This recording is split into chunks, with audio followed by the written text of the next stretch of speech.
Hi everyone, this is Ivy Fontara and welcome to another episode of Untold Thoughts. Okay, so we will tackle about how it's a book review again. Book review and sharing pala. So it's all about the How Successful People Win by John Maxwell part. So part 2 na tayo. Actually, all of us, we want to be successful in terms of money, in terms of spiritual, in terms of health, personality growth, mentally, emotionally, socially, and so on and so forth. Different aspects of life. We want to be successful, even in relationship, about love and relationship. But now, we will continue the road, okay, Road to Success by the book of John Maxwell. Okay, so now we are in part 2. So this one is ang spirit ng pagkatuto. So Tagalog tayo ngayon. Taglish. Okay, Taglish. Sorry, it's Taglish. I try to find English of it, but wala akong makita. I don't know why. Maybe ganito na talaga. Tagalog na talaga yung nandito sa atin. But it's okay. So, okay, let's go. So, we will talk about the ang spirito ng pagkatuto. Okay? So, the spirit of learning. And actually, it's i-cultivate ang kababaang loob, ang spirit ng pagkatuto. Okay? So, dito, sabi nga, pansin mo ba kung gaano kadali para sa mga matagumpay na tao na bumawi mula sa pagkatalo? Actually, there's a lot of people that I met, even they are loose in different battles of life, they still fighting. So, yun. Recently, I'm watching Food Wars. Yes, I watch anime. And then, Yukihira Soma, he said to the Kirin, unquote, kasi hindi ito exactly, but this is what I remember, na because of the mistakes, doon siya natututo. Because of the experience, doon siya natututo. That's why, nagiging successful siya. Nanonood kasi ako noon kasi on coming month, on July or August, kasi wala pang schedule, sasali ako ng competition. So, I am watching it and getting ideas. Although it's an anime, but it's still an idea. Okay? So, yun siya. And then, yeah. And I always told also to my students na it's okay to fail. It's okay to fail. But yung grades kasi ngayon, I don't know what happened to the education of the Philippines. But grabe, nakita ko yung patayan ng estudyante pagdating sa grades. Although it's good to have to aim high grades, but in reality, if you go in a real world, grades doesn't define you. Ganun siya.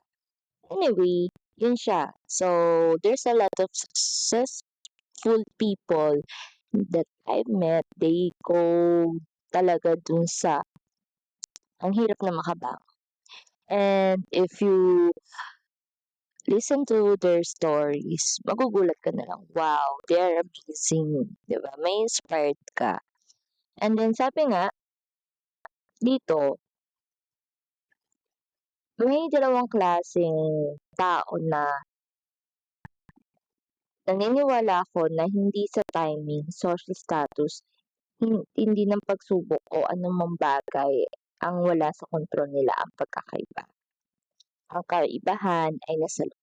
Ibig sabihin, if you have the spirit of humility, kababaang loob and nakakayanan mo yung pagkakamali. Actually, if you have the pride and ego, yun eh. If you have the pride and ego, it will apply to everything eh. The pride and ego, hindi mo makikita yung pagkakamali.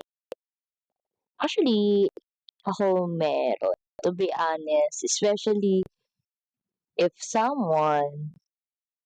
well, if someone parang dinidegrade niya ako and I'm expert on that thing or on that skill or stuff. So, yun, parang yung pride and ego. But, iniisip ko siya, okay, okay, sige. It's okay, Ivy. Ganun ang ano ko doon.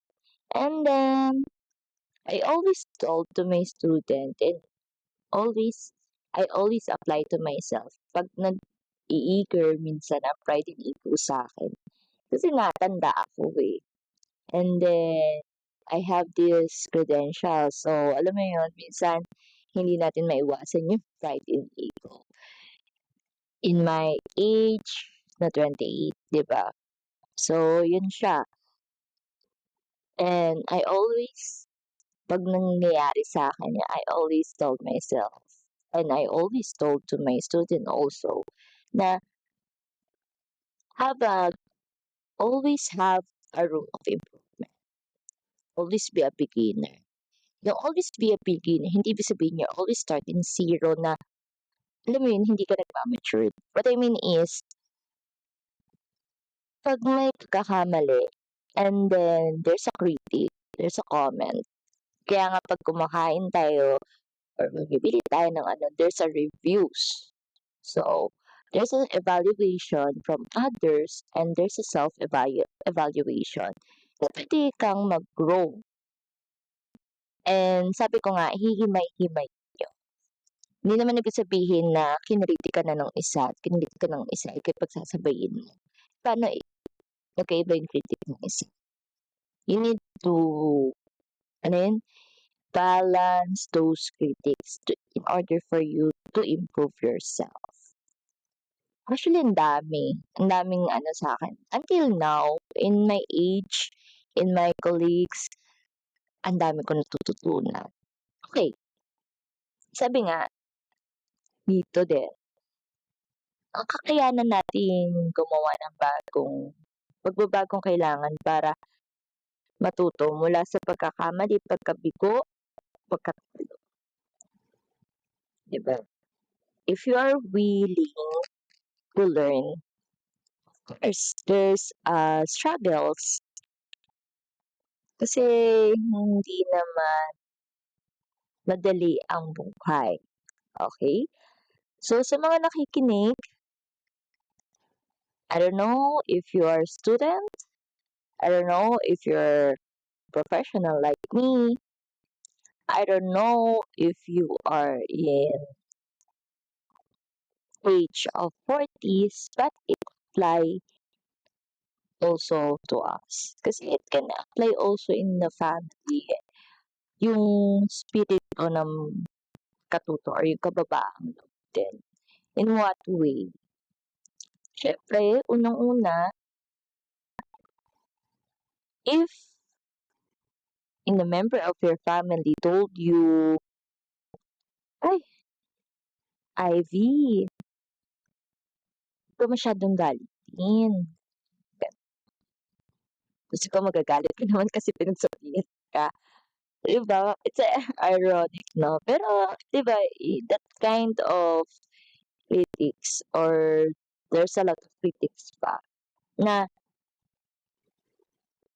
in family, 'pag ang pamilya ay open sa'yo, it's good, okey? Una, hindi natin matatanggap agad kasi nga may pride and ego tayo, but lately mapapaisip mo, oo nga, and your conscience grow, okey? Nandun yung conscience.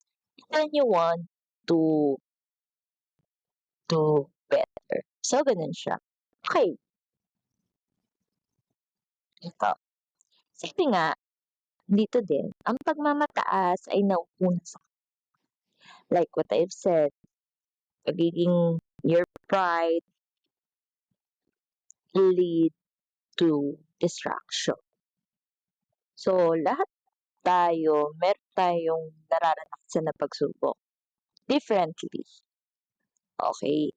Kaya yung minsan may student ako na nagsabi sa akin, "So, paano mo nagagawa, paano mo nata-time management yung mga bagay-bagay?" Kasi nga I'm a model, I'm a teacher, I'm a content creator, I'm a podcaster na, I just doing it not for hobby. So ba, I'm a keep of fun, okay? Actually, I doing fitfest on the Twitter world. Okay. So, 'di ba ang daming ginagawa? And then I can teach both tourism and hospitality, but mas priority ko ang hospitality management. And then they asked me, ba, di, sabi ko, kaya mo yan. You always put your feet on the ground. Sabi ko ganun, hindi ako nakarating dito because of my connections. Actually, yung connections ko nga parang iilan lang talaga yung pinaka-support system ko. And not all my friends on Facebook are really support system. Okay. Yung iba dyan tumitingin lang and then, okay, I don't care. Yun ang ano ko. So, sabi nga, dito din, ito yung negative effect that can, uh, that can, okay, sorry. This is a negative effect of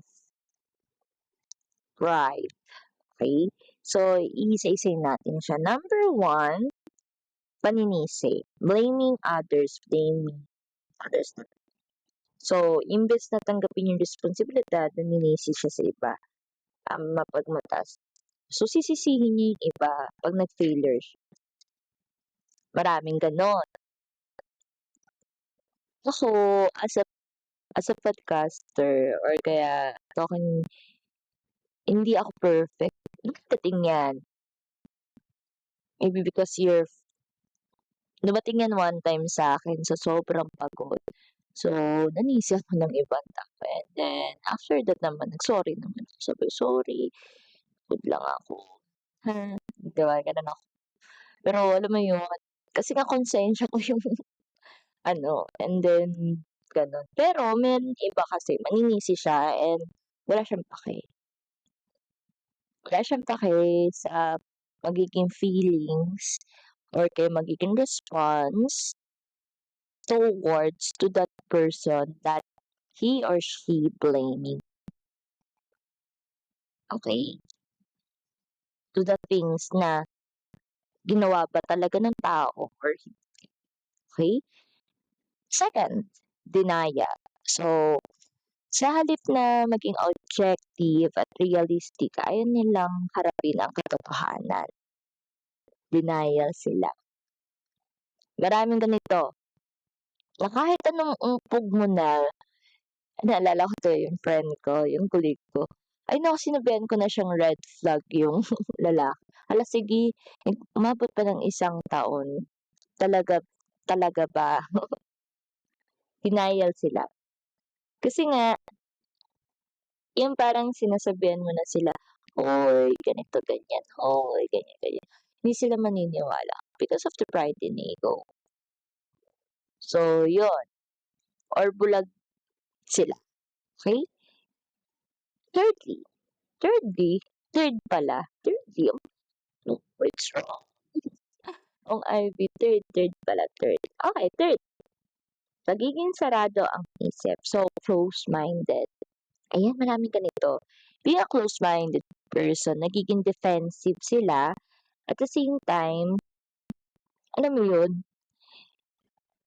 uy, naalala ko tuloy. Kasi, I, I opened to my sister, sabi ko, I have this friend kasi na content creator. Uy, pupunta kami na ganito. Nandiligo na ba sa'yo? Ang cute talaga ng kapatid ko. Sabi ko, di. Kasi ako very open-minded ako. And there's nothing wrong kung pupunta ako with someone. I'm a single woman. Tsaka ang dami kong kaibigang lalaki. Okay? And then, some of them have their own relationship. So, wala namang problema to. Ayun lang. Na-share ko lang siya. Pero, yun nga. And minsan, pag close-minded yung person, hindi sila makikinig sa'yo. Kahit na anong explanation mo, they're still, their decision is very important, not yours. Your opinion is not valuable. Diba? Ganun sila. Okay. Next, rigidity. Number 4. Imbes na maging flexible, matigas ang mga taong puno ng pride. They are cold as stone.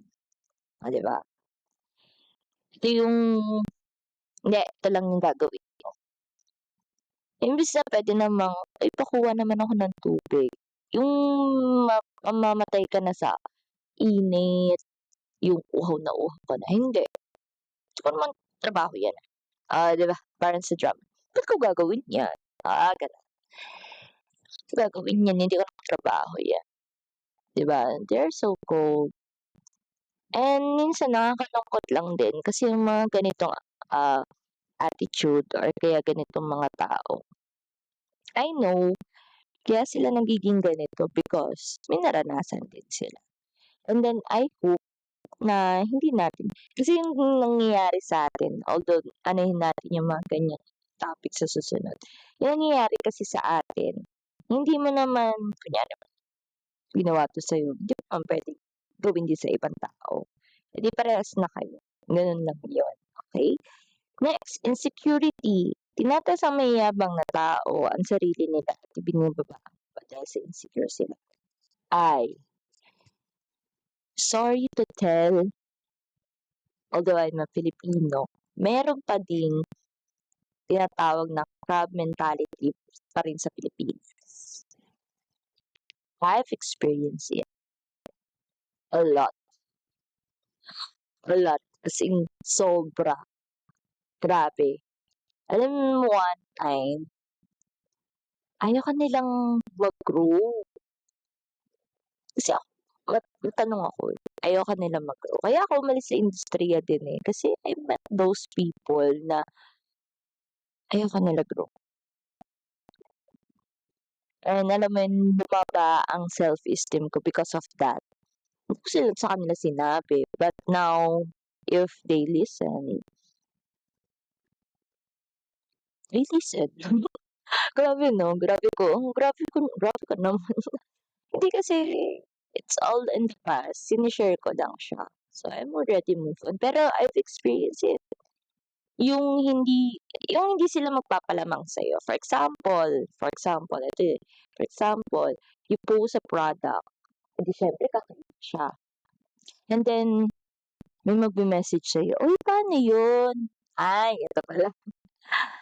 Ayan, so for example, post ka sa motivate, may message ka niyan.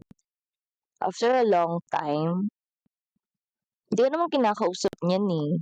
Diba? Parang out of nowhere, bigla ka na lang because may pangangailangan. At you want to know my secret, and then kakusapin mo. Ang daming ganyan. Diyos ko, ayokong umangat. Yun lang sana na naputol yung ganong attitude ng Pinoy until now. So, I had this culture na nakita ko nun sa Singapore na even you are, kasi may na-interview ako doon. So, I traveled, kaya hindi ako nakapost last time. So, I go to Singapore and then I go to the one of the biggest food expo in Asia, Southeast Asia. So, I met a Filipina and then she told me na tumagal siya sa Singapore because she found her love of her life and disiplinado ang mga tao at ito yung nakakatuwang sinabi, pantay-pantay ang tao. Yung batas pantay-pantay. Sabi ko, what if ganun ang mangyari sa Pilipinas? So, all of us will be disciplined. Hindi lang in terms of because of the batas itself, but also the attitude. Okay? So, ganun yung naisip ko. Sabi ko, wow, sana ma-apply sa Pilipinas. Sana although I love our country. But, may nakakalungkot lang na side na gano'n, insecurity. Ang dami tulog ko, no? Ang dami kong na-meet na ganyan. Sabi ko, ayaw nila ako umangat. Ayaw. Well, I don't know why. I don't know why. Pero nung ginagawa nila sa akin, then I go and I go. Yun ang ginawa. So, I keep forward. Although, may mga backlogs tayo na tinatawag. Especially now, ang daming paperworks, hindi na ako natatapos. That's the life of teacher, di ba? I fall behind. Especially, nasak talaga ang likod ko until now. So, 4 days na. And, of course, namimiss ko kasi kayong kausap. Anyway, so yun lastly, so pag-iisa, ibig sabihin sa halip na maging konektado, out of touch ang mga pride na tao sa sarili nila, sa kanilang pamilya, sa community, mga kliyente at customers. So, ito yung, nag-iba yung self-love sa selfish. Although, i-discuss natin yan in personality growth series. Ganun, personality growth series. Naisip ko siya, yung sa job interview, I love na ang dami nagpi-play, natutuwa naman ako. And then, yun siya. So, ito yun eh, they cut ties. So, nagiging selfish sila. Okay. So, kung applicable ba sa iyo ang alin sa mga description na ito?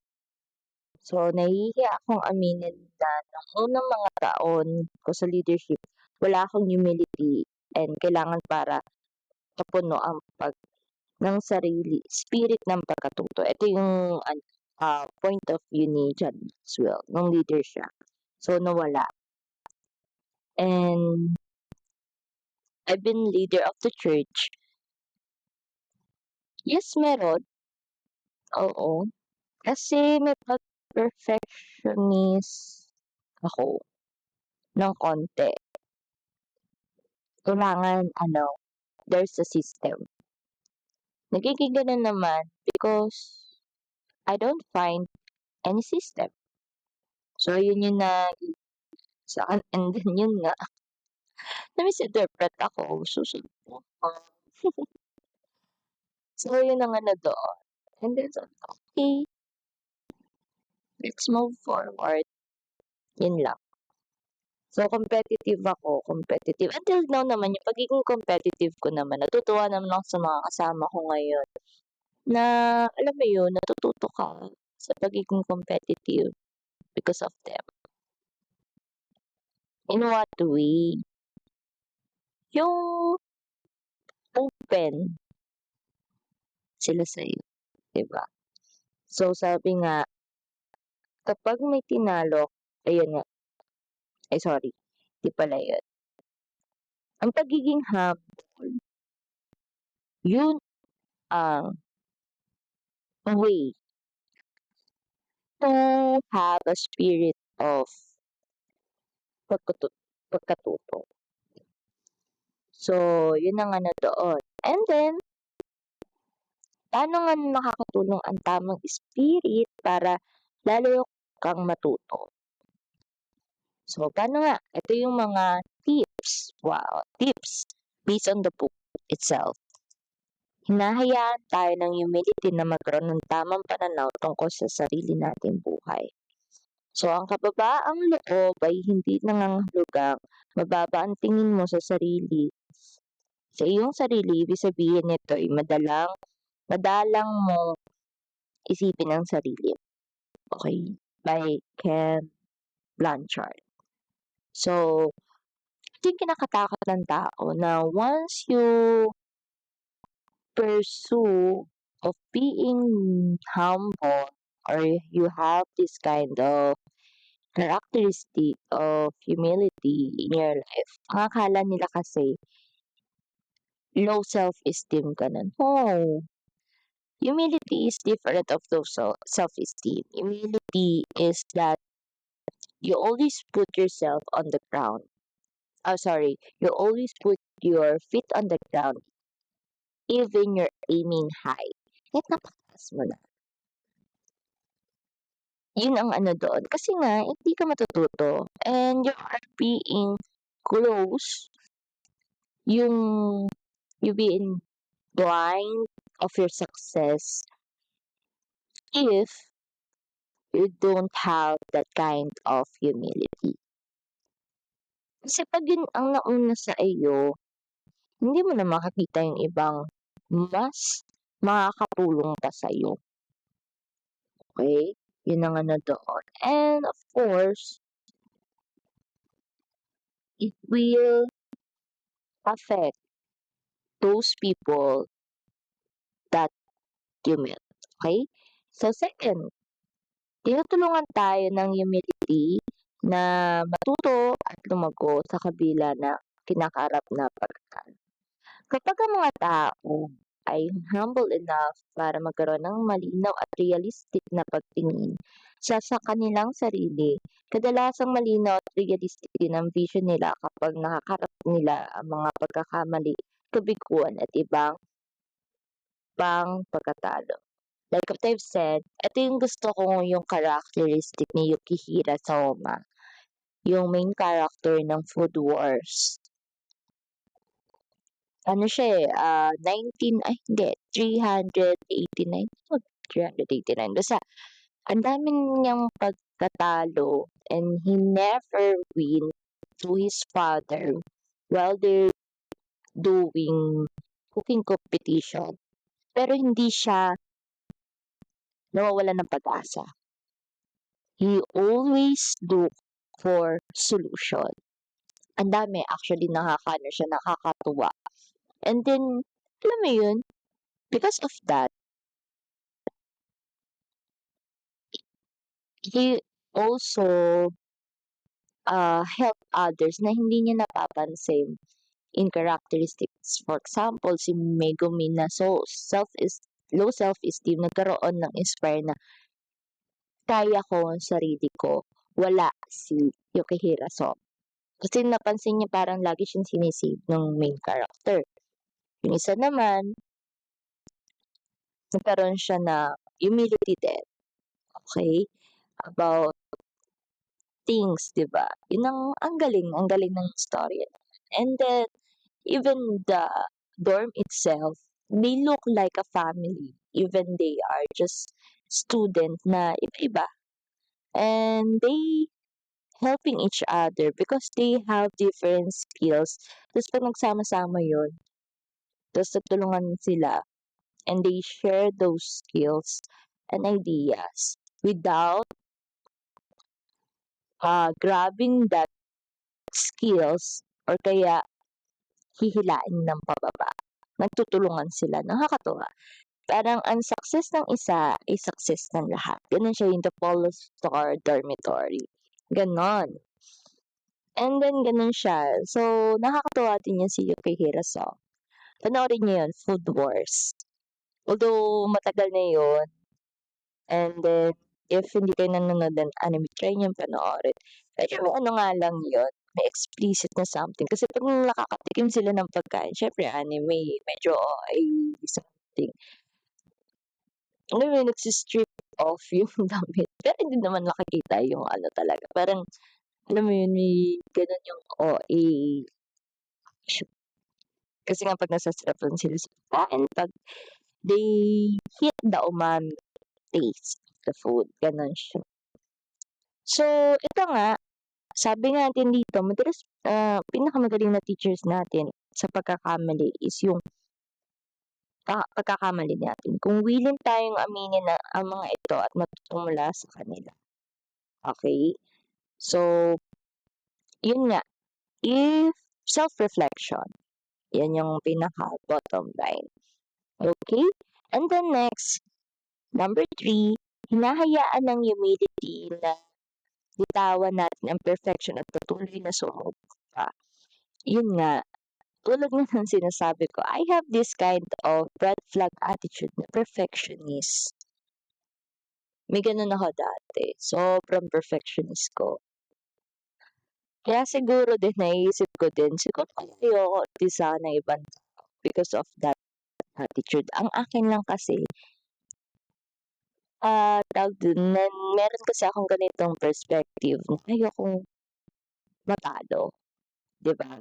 Although now it changed nung nagtuturo ako and I met different people, different colleagues na sabi ko, okay, it's mas makikita mo mga student. Actually kahapon naiiyak ako kasi alam mo yun, it's a reflection na kung hindi ko pinagpatuloy yung pagiging have this kind of attitude na ano yun, mapagkumbaba. Ayan, humility kasi mapagkumbaba. Hindi ko matuturuan. Tutula ako sa position ko ngayon. Hindi ko makita yung skills ng young generation. 'Di ba? Nakakatuwa lang din. So, I really appreciate those people. Sabi ko nga sa mga bata, no matter what happened, I'm proud of them. I'm so proud of them. Ayun yun na. Kasi kung pumasok isa sa kanila, dadalhin ko talaga sila sa venue. Yun ang sabi ko, gagawa ako ng paraan. Kasi kailangan nilang expose of what is the real. Ang hirap kasing ganun yung minsan kasi ang mga kabataan or kaya ibang tao, hindi sila maniniwala hanggang hindi nila nakikita. So, yun. Hopefully, fully makapasok.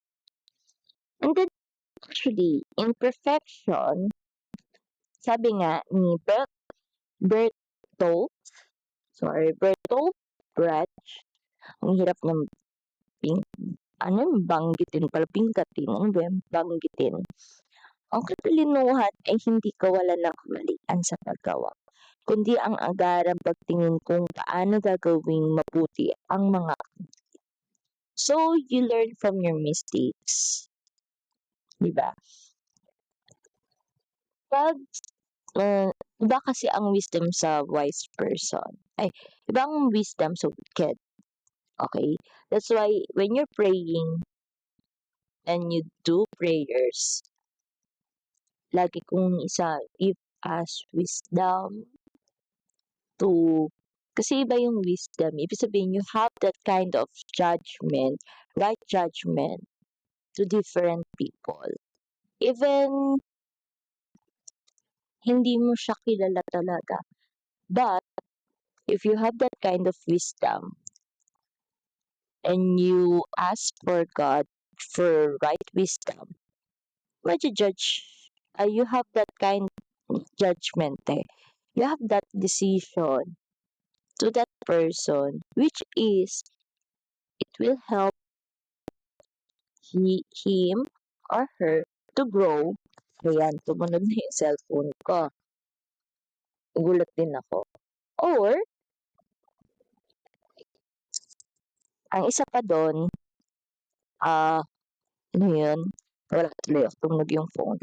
Help him to grow or you as well, mag-grow ka din. Kasi nakakita mo, okay.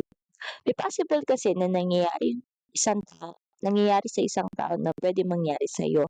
Hindi nga lang ngayon. So, ganun. At least, alam mo na gagawin. Diba? And then, number 4, lastly, hinahayaan ng humility na lubusang mapakinabangan natin ang ating mga pagkakamali. So, dinadala tayo nito sa pinakahuling paraan kung paano tayo natutulungan ng humble spirit of learning. Hinahayaan tayo nitong pakinabangan ng todo ang mga pagkakamali at kabiguan natin. Sabi nga din dito, mabigo man ang lahat, masisiguro ang immortality sa pamamagitan ng isang kamangha-manghang pagkakamali. Sabi nga, maraming paraan to bounce back if you fail. Hindi ibig sabihin na you failed at tinatapakan na ikaw. Diba? Kaya nga may humility. It will change your mindset. Once you achieve some goals, maybe in saglit lang siya na achieve mo na agad. If you don't have that kind of pride, you are proud but not pride. Okay? Huwag niyong iano ang pride sa sarili kasi nga hindi ka mag-grow. At the same time, temporary lang yung success mo kasi nga nangunguna yung pride sa'yo. Okay. So, to end this, bottom line is, which is, lagi ko naman sinasabi, humility is very important. Always apply yourself to have a room of improvement. Until now, ako, kahit na nasa professional na ako field, yung teaching, there's a lot of room of improvement pa rin. Actually, ang dami kong room of improvement. Lalo na ngayon. Ang dami. Alam mo yun, I need to be organized more. I need to go to the deadlines. Kasi, what if, nagsasawa na yung mga colleagues ko na lagi akong late, kung ganito, ganyan, so forth. Diba? So, yun ang ano doon. Pero, in other terms, yeah. Meron kasing tinatawag na you need to pause eh. Ako naman, grabe naman, pag nagpo-pause ako, tagal. Kaso kasi, these days, sakit talaga ng likod ko. I don't know why. Hindi ko din alam. So, yun ang ano doon. Although, inanuhan ko na siya ng gamot, pero ang sakit pa din. Well, ayun. That's it. So, humility is very important. Don't ever forget that. To all my listeners and to my future listeners. Okay? So, good morning and yes, it's good morning, good evening, kung anong oras man ito mapakinggan nyo. And have a good day, everyone. Bye! And see you on next episode of Untold Thoughts by Ivy.